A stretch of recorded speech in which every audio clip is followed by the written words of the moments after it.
إن الحمد لله نحمده ونستعينه ونستغفره ونعوذ بالله من شرور أنفسنا وسيئات أعمالنا.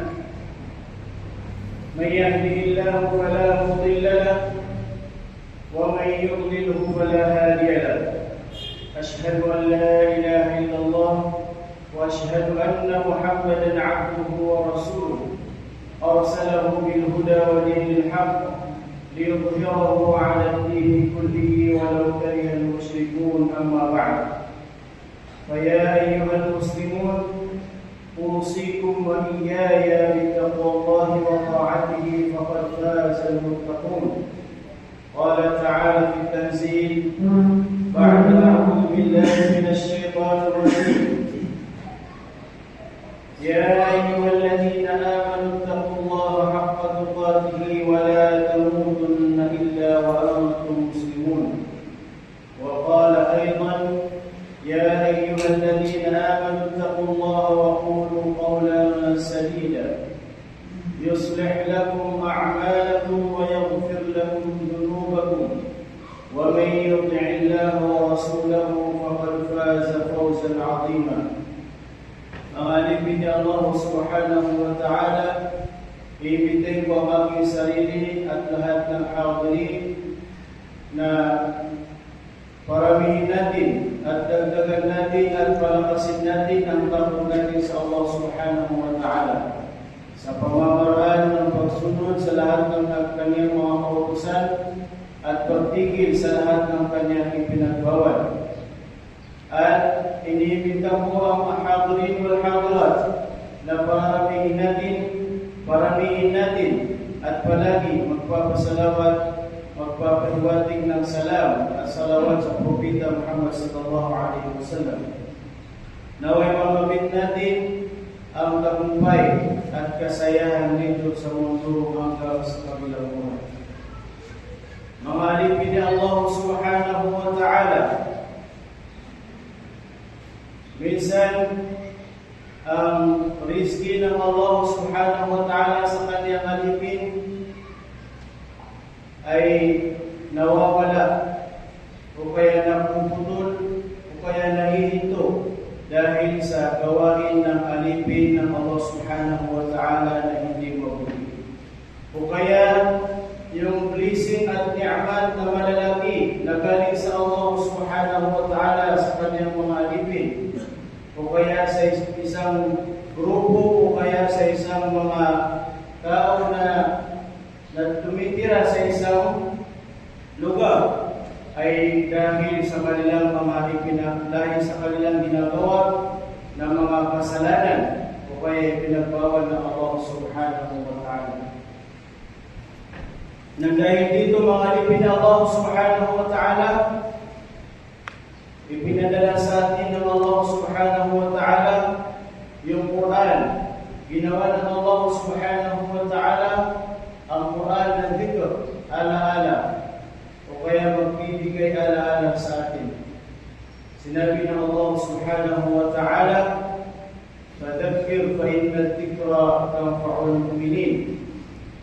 Ikaw ay magbibigay ng ala-ala dahil ang dhikra, yung mga ayat o kaya yung mga binabanggit mong mga ayat ng Allah Subhanahu wa Ta'ala o kaya yung mga salita ay nagbibigay ng benefit, nagbibigay ng silbi sa mga alipin ni Allah Subhanahu wa Ta'ala na nananampalataya mga alipin ni Allah Subhanahu wa Ta'ala.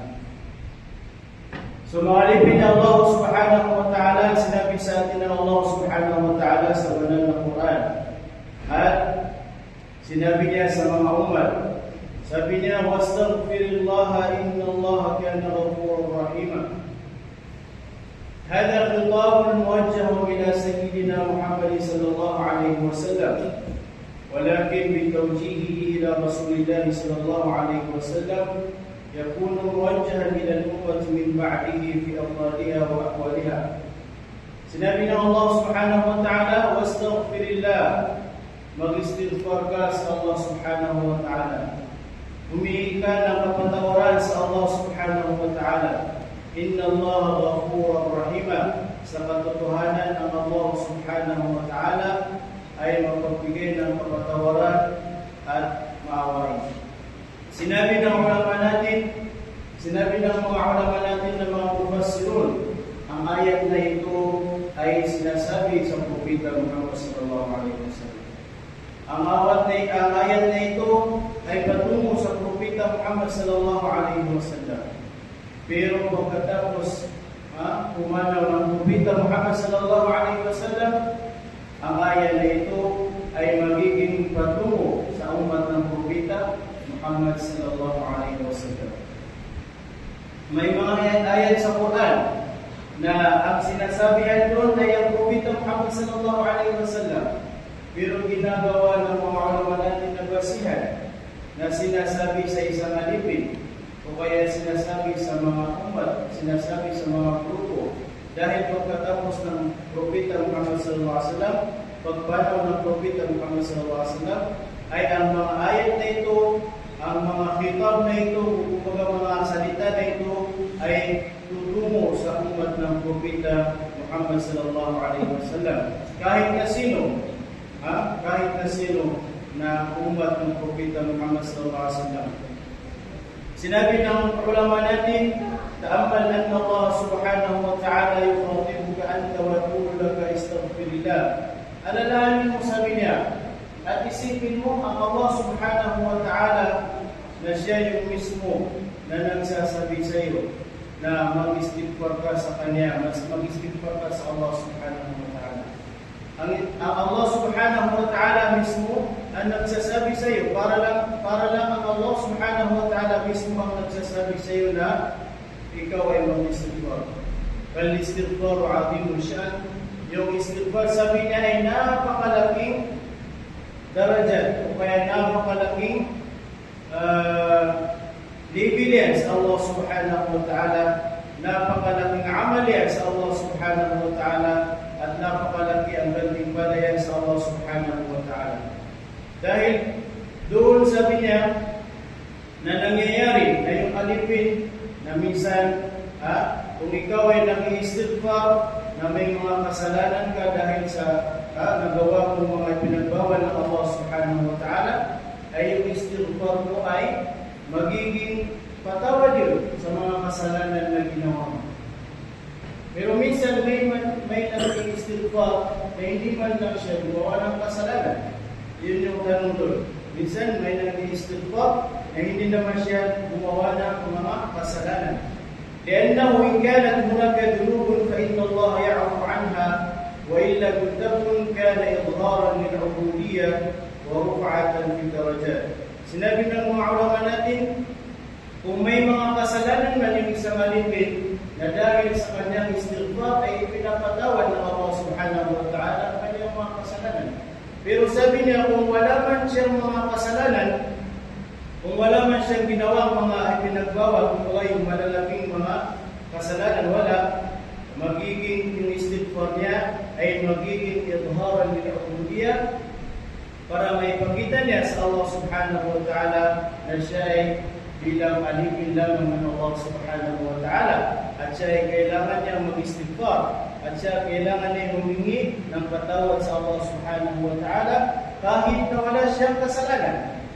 Kasi yung istighfar, yung paghihingi ng kapatawaran sa Allah subhanahu wa ta'ala ay hindi lang para sa mga tao na gumawa ng kasalanan. Kahit yung walang kasalanan ay kailangan din siya humingi ng kapatawaran sa Allah subhanahu wa ta'ala. So ano ang kahulugan nito, mga alipin ng Allah subhanahu wa ta'ala?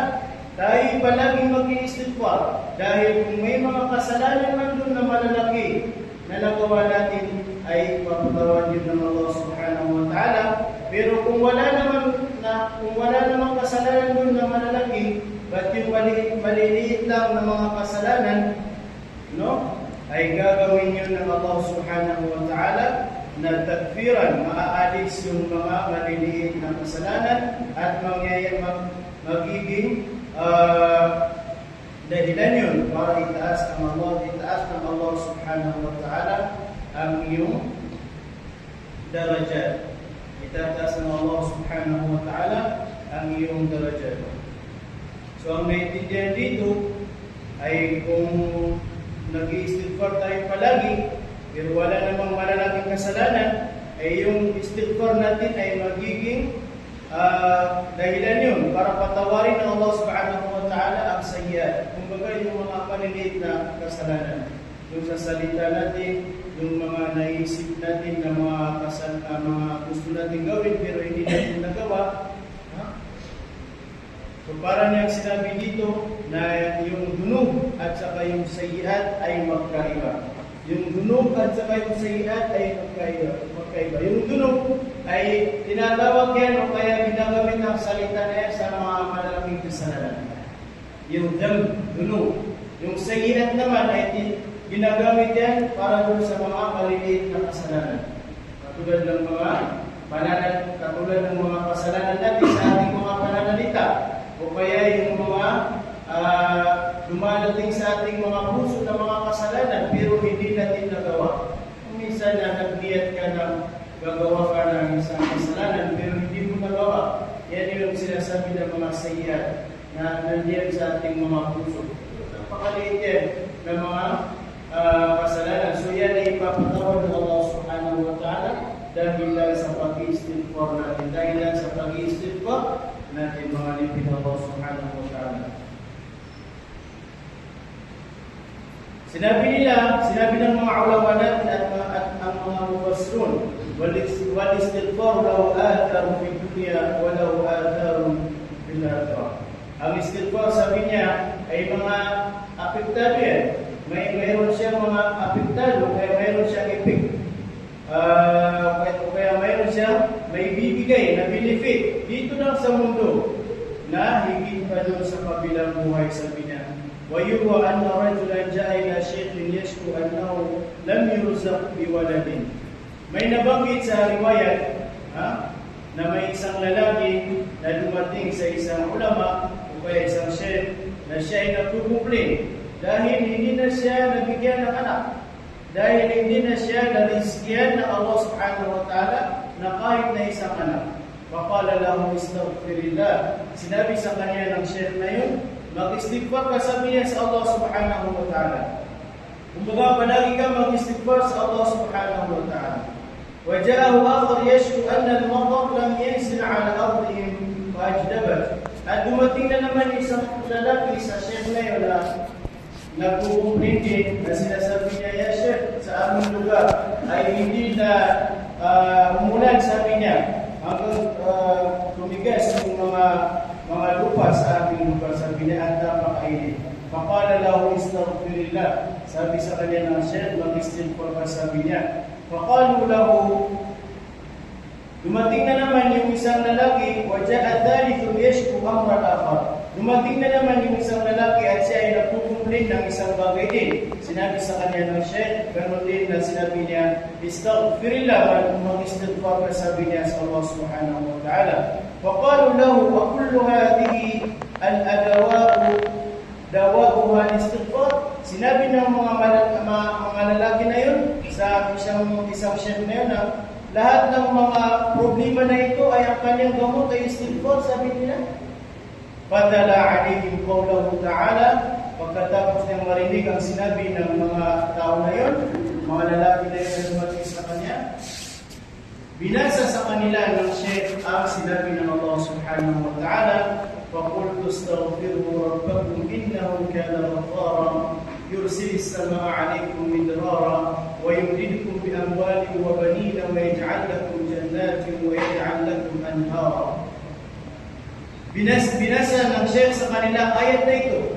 Sinabi ng Allah subhanahu wa ta'ala, فَقُلْتُ اسْتَغْفِرُوا رَبَّكُمْ إِنَّهُ كَانَ غَفَّارًا. Ang aking sinasabi sa inyo ay mag-istighfar kayong lahat sa Allah subhanahu wa ta'ala dahil sa katotohanan ng Allah subhanahu wa ta'ala ay mapatawarin. Pagkatapos ang magiging natija niya, magiging resulta ng istighfar ninyo sa Allah subhanahu wa ta'ala, ano ang sabi ng Allah? Yursilis sama'a alaykum midrara. Papaulanin niya sa inyo ang ulan. Kung papaulan niya sa inyo yung mabuting ulan o kaya mabuting tubig galing sa langit. Wa yumdidukum bi amwalin wa banin, at palalakasin kayo ng Allah subhanahu wa ta'ala sa pamamagitan ng mga kayamanan. Pamamagitan ng mga kayamanan, wa banin, at mga anak o kaya mga anak. Wa yaj'al lakum jannat, at bibigyan kayo ng Allah subhanahu wa ta'ala ng mga paraiso. Wa yaj'al lakum anhara, at bibigyan kayo ng Allah subhanahu wa ta'ala ng mga ilog. Mga alipin ni Allah subhanahu wa ta'ala, binasa ito ng share na yun sa mga lalaki nito.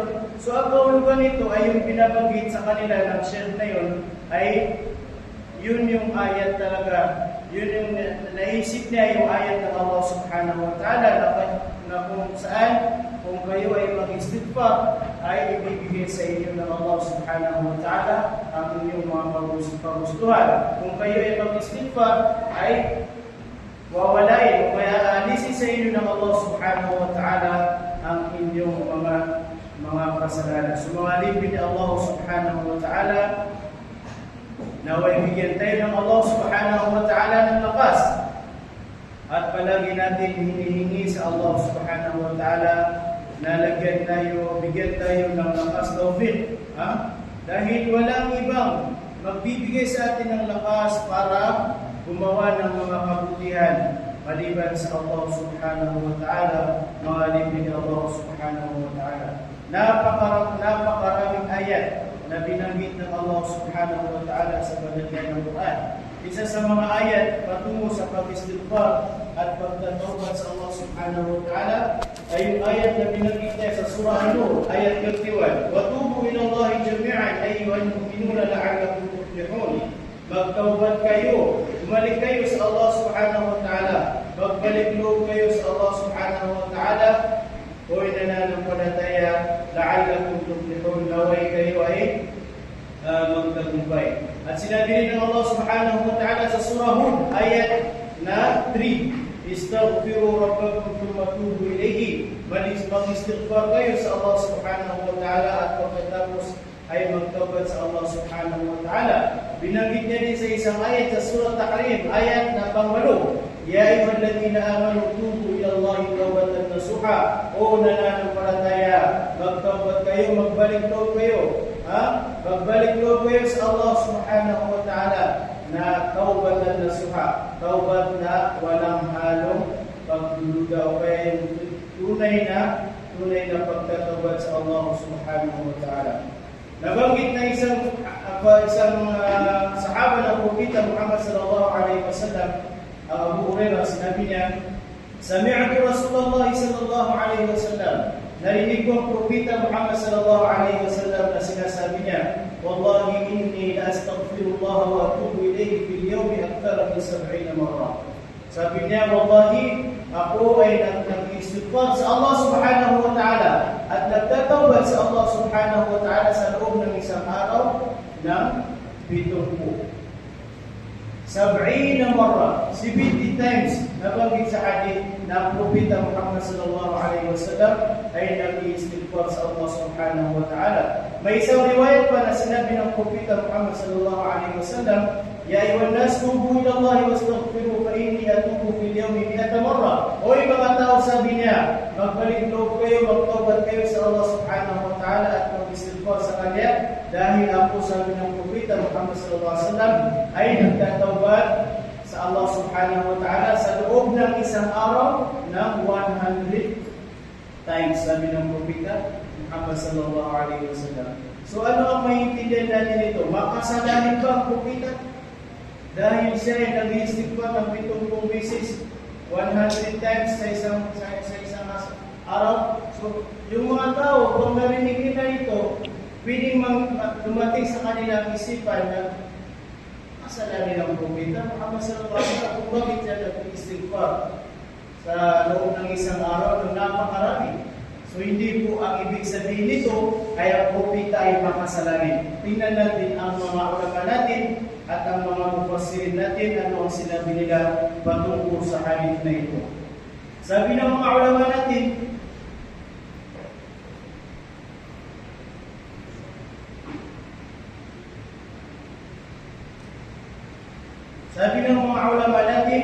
laysat من الذنوب والمعاصي إنما هي إرشاد للأمة إلى الإقبال على الله بالاستغفار والتوبة. Sinabi na hindi po ang istighfar ng propeta o kaya ang pagtatawad ng propeta Muhammad sallallahu alaihi wasallam ay kung hindi po dahil sa mga kasalanan o kaya dahil sa mga maksiat. Sabi niya, innama hiya irsyadun lil ummah. Ito po ay isang da'wat. Ito po ay isang guide na para ang propeta Muhammad sallallahu alaihi wasallam na nag-guide sa atin kung ano yung mga mabuti sa atin. Dahil ang propeta Muhammad sallallahu alaihi wasallam ay isa siyang idula natin, isa siyang Nabi Muhammad sallallahu alaihi wasallam na qudwatun hasana, kumbaga isa siyang idula na napakaganda. So ginabawa ito ng propeta Muhammad sallallahu alaihi wasallam para magawa din ng kanyang mga umat, para masunod siya ng kanyang mga umat. Hindi po dahil sa istighfar ng propeta, hindi po ang dahilan nito ay dahil sa mga kasalanan o kaya mga maksiat. Dahil alam natin na hindi po makasalanan ang propeta Muhammad sallallahu alaihi wasallam. So ang ibig sabihin nito ay siya ay nag-istighfar para malaman o kaya masunod siya ng kanyang mga umat, para masunod siya ng kanyang mga umat. Sinabi nila, innama hiya irsyadun lil ummah. Ito ay ginag-guide lang tayo ng propeta Muhammad sallallahu alaihi wasallam para magtaubat sa Allah subhanahu wa ta'ala at mag-istighfar sa Allah subhanahu wa ta'ala, mga alipin ng Allah subhanahu wa ta'ala. So napakaraming mga gawain na ginagawa ng propeta Muhammad sallallahu alaihi wasallam na hindi po dahil siya ay makasalanan, kundi ginagawa yan ng propeta Muhammad sallallahu alaihi wasallam para masunod natin ang propeta Muhammad sallallahu alaihi wasallam. May panguling hadith na babanggitin natin, mga alipin ng Allah subhanahu wa ta'ala. Sinabi ng Abu Musa al-Ash'ari radhiyallahu ta'ala anhu, sinabi niya, qala sallallahu alaihi wasallam, sinabi ng propeta, inna Allah ta'ala yabsutu yadahu bil-layl liyatuba musii'un nahar wa yabsutu yadahu bin-nahar liyatuba musii'ul layl hatta tatlu'a asy-syams min maghribiha, rawahu Muslim. Sinabi ng propeta, sa katotohanan ng Allah subhanahu wa ta'ala ay pinapawelcome niya ang kanyang mga alipin sa gabi para magtaubat yung mga taong gumagawa ng mga kasalanan sa umaga. Kumbaga ang Allah subhanahu wa ta'ala ay naghihintay siya sa oras ng gabi sa mga tao na gumawa ng kasalanan sa umaga para sila ay magtaubat sa gabi na yun. Ganun din sabi niya, وَيَبْسُطُ يَدَهُ بِالنَّهَارِ. At naghihintay din ng Allah subhanahu wa ta'ala sa umaga, liyatuba musii'ul layl, para sa mga tao na magtataubat na yun yung gumawa ng mga kasalanan sa gabi. Sa umaga ay naghihintay ng Allah subhanahu wa ta'ala para sa mga tao na gumawa ng kasalanan sa gabi na yun. Hinihintay sila ng Allah subhanahu wa ta'ala kung sila ba ay hihingi ng kapatawaran o kaya magbabalik loob pagtatawbat sa Allah subhanahu wa ta'ala. Hatta tatlu'a asy-syamsu min maghribiha. Baka Allah subhanahu wa ta'ala ay naghihintay sa umaga para sa magtatawbat na gumawa ng kasalanan sa gabi na yun, ay yung paghihintay niya, sabi niya, ay hanggang sumikat ang araw. Sabi niya, hatta tatlu'a asy-syamsu min maghribiha, rawahu Muslim. Ang hadith na ito ay isinaysay ng Imam Muslim rahimahullah subhanahu wa ta'ala. So napakarami ang mga hadith na binanggit patungkol sa pag-istighfar, pagtaubat, o kaya yung mga gantimpala, o kaya yung fadilat, kahidiyan ng istighfar, mga alipin ng Allah subhanahu wa ta'ala. May isa pang hadith na ipinalabas ng Abu Hurairah na sinabi ng propeta Muhammad sallallahu alaihi wasallam, man taba qabla an tatlu'a asy-syamsu min maghribiha taba Allahu alayhi. Kung sino man yung tao na magtaubat sa hindi pa sumikat ang araw, sabi niya, taba Allahu alayhi, talagang patatawad din siya ng Allah subhanahu wa ta'ala. May isa pang hadith na sinabi ng propeta Muhammad sallallahu alaihi wasallam, inna Allah azza wa jalla yaqbalu tawbatal 'abdi ma lam yughargir. Sinabi niya, ang Allah subhanahu wa ta'ala ay tinatanggap niya ang tawbat ng isang alipin sa oras na hindi pa siya bagsa sa paratang mo. Ang meaning ng ma lam yughargir ay sa oras na hindi pa dumating ay hindi pa dumating sa punto na siya ay mawawala sa kanya ang buhay. Kumbaga kung kaya na pa niya magtawad na hindi pa siya, sa oras na yun na hindi pa siya nawala ng buhay, ay tatanggapin yun ng Allah subhanahu wa ta'ala, tatanggapin ng Allah subhanahu wa ta'ala ang kanyang tawad. Mga alipin ni Allah subhanahu wa ta'ala, naway makabigay natin dito ng kunting aral. Sana'y lahat tayo mabigyan ng Allah subhanahu wa ta'ala, kaya risyan ng Allah subhanahu wa ta'ala ng tawbatan nasuha. Dahil minsan, yung rizki ng Allah subhanahu wa ta'ala ay nawawala sa atin, nawawala sa isang pamilya, nawawala sa isang grupo, kaya yung isang karya, yung mga tao na tumitira sa isang city, kaya isang village. Minsan nawawala sa kanila yung rizki ito, tabang ng Allah subhanahu wa ta'ala, kaya tulong ng Allah subhanahu wa ta'ala, dahil po ito sa mga kasalanan na ginawa nila. So kailangan po natin magbalik loob, kailangan po natin magtawad palagi sa Allah subhanahu wa ta'ala, dahil lahat po tayo ay makasalanan. Pero ang napakaganda sa mga tao na makasalanan ay yung palaging nagtatawad sa Allah subhanahu wa ta'ala.